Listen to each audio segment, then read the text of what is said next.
Peygamber sana ayıptır. El hammu el maut deyiptir. Hamu ölüm deyiptir. Hamu diyen kim biliyor musun? Yuğurcuğunu aytıyor. Yuğurcuğun geleceğim oraya tarafta.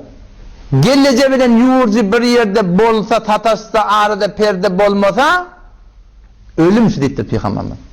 O ne ölüm olmalı? Başka namahremler değil mi heptir ha? Yuğurcu deyiptir. O ne mi deyip? Çünkü başka namahrem birbirini görecek olsa kıyın. Men falanın oyuna varacak olsam kıyın. Falanın ayağını tataşacak olsam kıyın. Talan verecek olsam kıyın.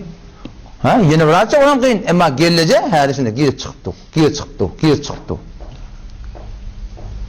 O zaman bilansı bağışlayan vakti işliyor Türkmen zaten.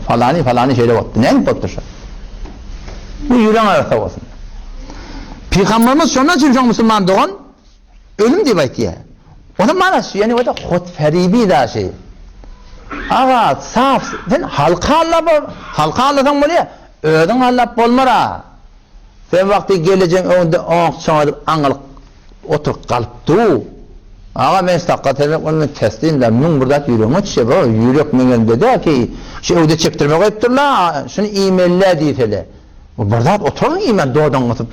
Ama sen hüvayet etmeler deyitlesin. Nerede hüvayet etmelisin? Nenem de der, temen de der akım o. Hutferibiyet melle.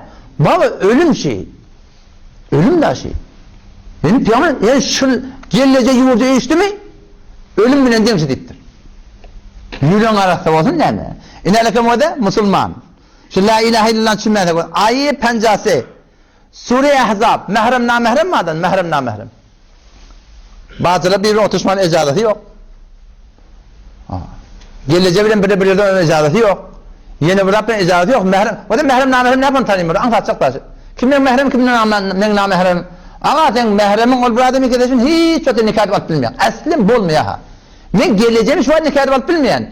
Ama doğanım ayrılsa ben geleceğim ayağımı sana alıp bileyen. Peki geleceğim sana mehrem deştadı. Kaynan oluyor hem işe sana mehrem. Ayağın özü de mehrem sana. Yeğenin oluyor. Ağın bilecek iyiydi oluyor. Daydan oluyor. Emmen oluyor. Seni tüydemdiren heleyim oluyor. Bilecek tüydemdiren bir ayarlığım bilen. O oluyor. Sadece şey. Kimden mehremim? Aslenmesin nikah edip bilmeyen. Kâleler ne? Müslüman doğan namehremmiş. O zaman Müslüman doğanım şun kun bilsin la ilahe illallah. Men fakat Allah'ın ibadetinde bulmalı, itaatinde bulmalı düşünmeyenler serahaten bil Kur'an'a terk diye. Ayet pencası Sure-i Ahzab. Ve izâ se'eltumuhunne metâ'a ey Resulü Huda ayet ummetine her vakti ki peygamberin denalarından bir zat sorasanız fes'eluhunne min verâi hicab perden idinden soran arada perde olmalı. Şimdi Müslüman bahane getiriyor işte. Öyle ne mi? Yüreğin arasında olsun. Size bir Rab olur mu? Size riyaş Rab olur mu? Şunu o da öyde hanavadani barıp da zor etmeliyen ürün yok evvelden. Ama tefhim etmeli. Kavi öyle kitap alın. Yine bir tercüme-i Kur'an mı? Ekidin denanaları. Agahide artsan, imanı kabilansan, sen benim kömekçim olur olsam. Yöne zoruna talep ettirsen, bunu ettirip Allah'ın hükmünü ettirsen bunlara.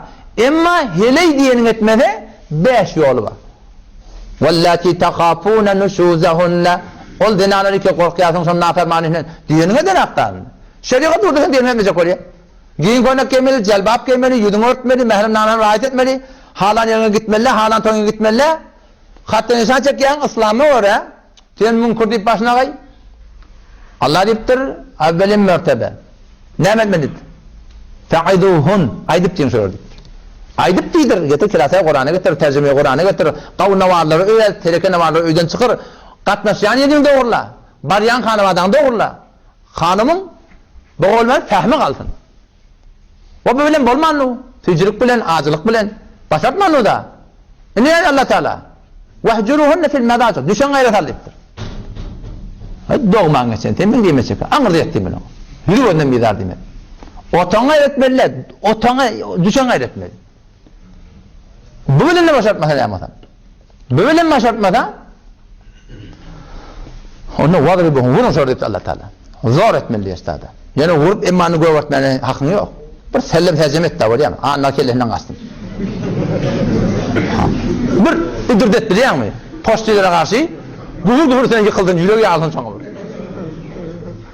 Bir zor vermeler ey, 30 yıl minna olmaz Türkmen, heleyden korkmayatçı.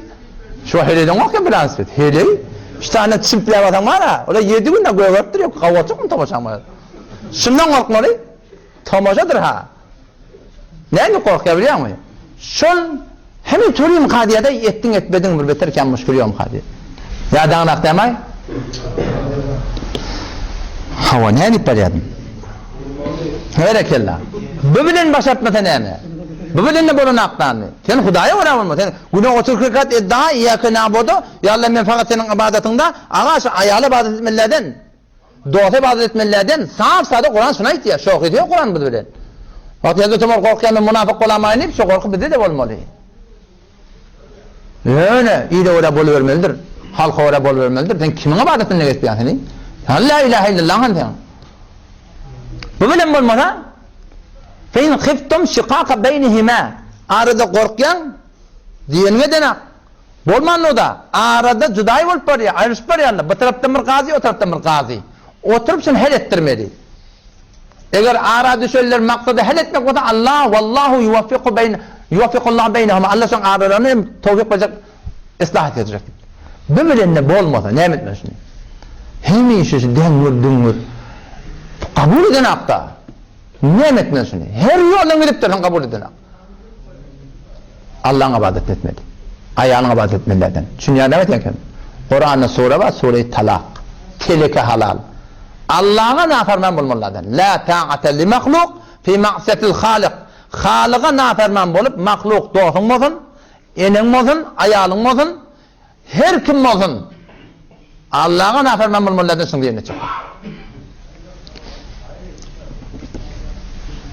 Yani Hutferibi Büyüyen arasında olsun. Arada bir zannet bırdat dedim. Size de aydeyin şöyle. Filmlerde de bottu. Saf sade bir aydeyinle günahı yalanlan yılın doğru olsun.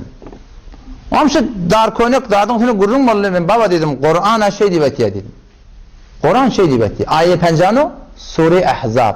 Mesela zaten o da takdir size 5 90 mesbet akım oldu da. Biz size düşündürüp bilemde akşani biz onun bunun kefinden kaçta aydan naknadır gururlar. Özümüzde olguyu emeli de olguyu goftali de zayıf oluglu. Oğum sizde şişirim kadiye anlaşana. Görebe de öğrenin rak. Bizim dat görün rak. Ayet pencano Sure-i Ahzab. Neme büyüktür? Çeşe varmış Türkmen kadim. Başatarı varmıştı.